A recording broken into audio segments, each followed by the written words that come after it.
Ako po pala ay isang doktor. Papunta po ako sa duty sa Manila at pharmacy owner din po ako. Magbubukas kami ng butika. Kaya po ako nagda-drive. No? Hindi ako nagda-drive dahil gusto ko lang gumala. Ang camera po na nakikita nyo ngayon ay dashcam po yan. Hindi ko po yan hawak. Kaya safe naman po. Okay. So, papasok ako sa Manila ngayon. Galing ako sa dialysis center dito sa Quezon City. Then, papasok naman ako sa duty ko, sa clinic ko dito sa Manila. No? Itong border na to ay sobrang higpit ng mga pulis dito. Sine-check talaga nila yung mga kotse na dumadaan. Kahit na gabi, kahit na minsan umuwi kami na 11 ng gabi, sine-check talaga nila yan. Or kahit umuulan. Kaya magpasalamat tayo sa mga pulis natin. Dahil doktor ako, required tayong pumunta dito sa right side. Kasi dito yung mga medical personnel or yung mga sasakyan na may dalang goods.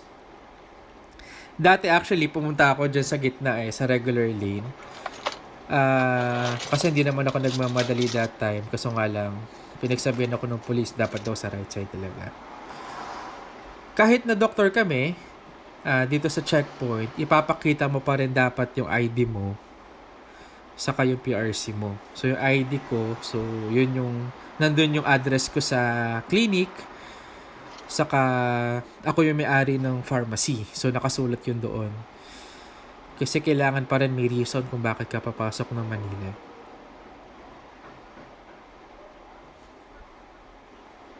Hey, doctor mo.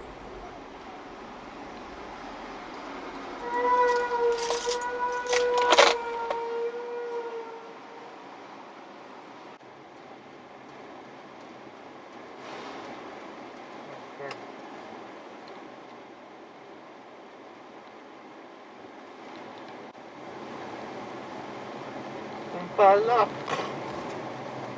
Uh,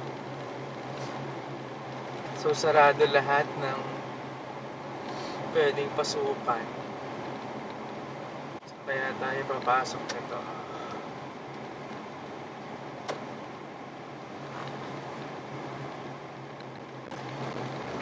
So, alak.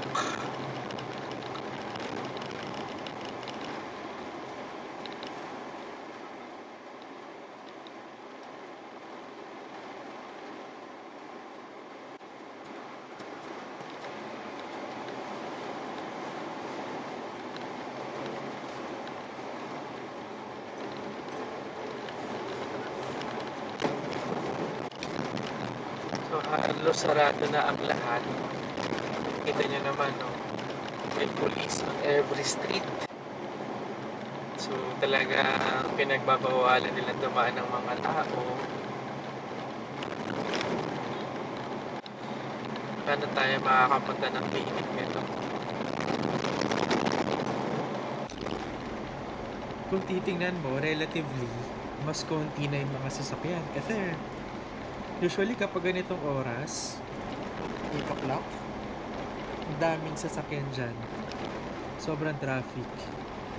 Lalo na dito sa Nagtahan, going kasi yan ng Makati Makati or Taft area. Sobrang traffic dyan. Wala rin masyado tao na sakali, naglalakad. Dito sa left side natin, basketball court yan Laging may nagbabasketball dyan. So, ngayon wala. Completely wala. So, okay yun kasi sumusunod sa social distancing yung mga tao. Sumusunod kay Mayor Isko.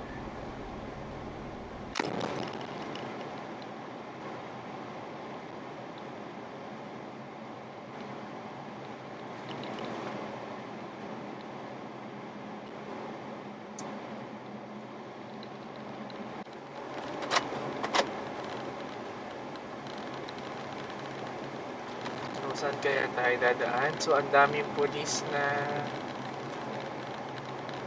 or army na naka-station. Actually, okay yun kasi quarantine naman talaga. Pero, hindi ko alam kung saan ako dadaan.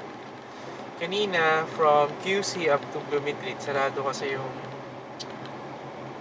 yung kali Sarado yung Bloomingtreet, sarado yung de la Fuente. So, tingnan natin kung bukas tong balik-balik. Kasi kung hindi, iikot ulit tayo. Bukas naman yata. Ayan. So dito, bukas yung balik-balik. Ito yung itsura ng balik-balik right now. Ang usual daan ko talaga is from QC. Pupunta ka ng Blooming Treat. Pero sarado kasi yung Blooming Treat.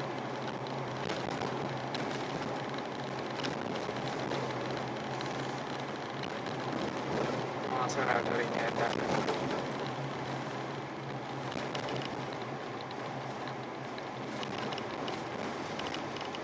So yan no, lahat ng gas station sarado dito sa area.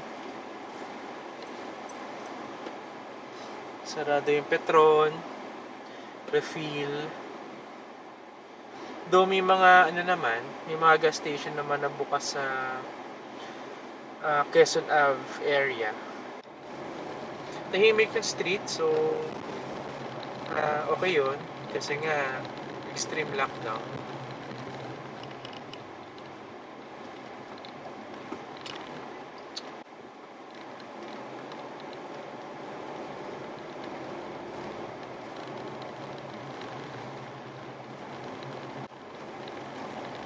Let's see kung makakapasok ako dito.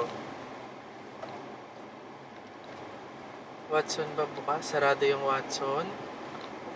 May 7-Eleven dito eh. Tingnan natin kung bukas.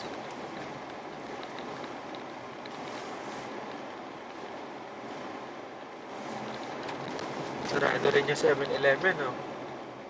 Diba? Kasi nga, dapat wala ka sa labas. Sa labas ka lang kapag ano ka, frontliner ka, technically. So, let's see kung makakapasok tayo dito.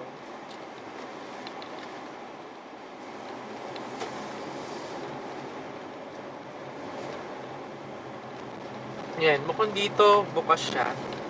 But it's good, no? Kasi 8 o'clock na. Usually kapag 8 o'clock, dami ng tao dito sa area eh. So, wala talaga.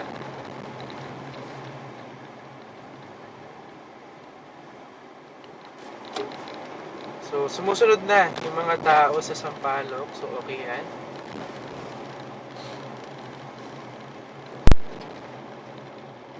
Tingnan lang natin kung bukas to sa Sobriedad.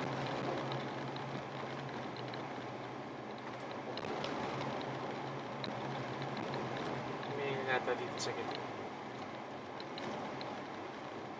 Sana bukas kasi wala na ako yung madadaanan na naman. Yun, bukas siya. Bukas yung Sobriedad area. So, yun. So, ang daan is from QC, iikot ka ng sa may Save More Nagtahan area. Mag-U-turn ka doon, balik-balik.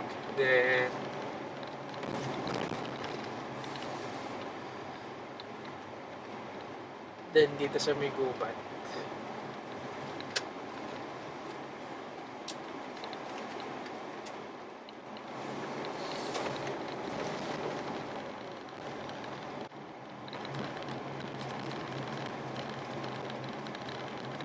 Okay, so nandito na po tayo sa area.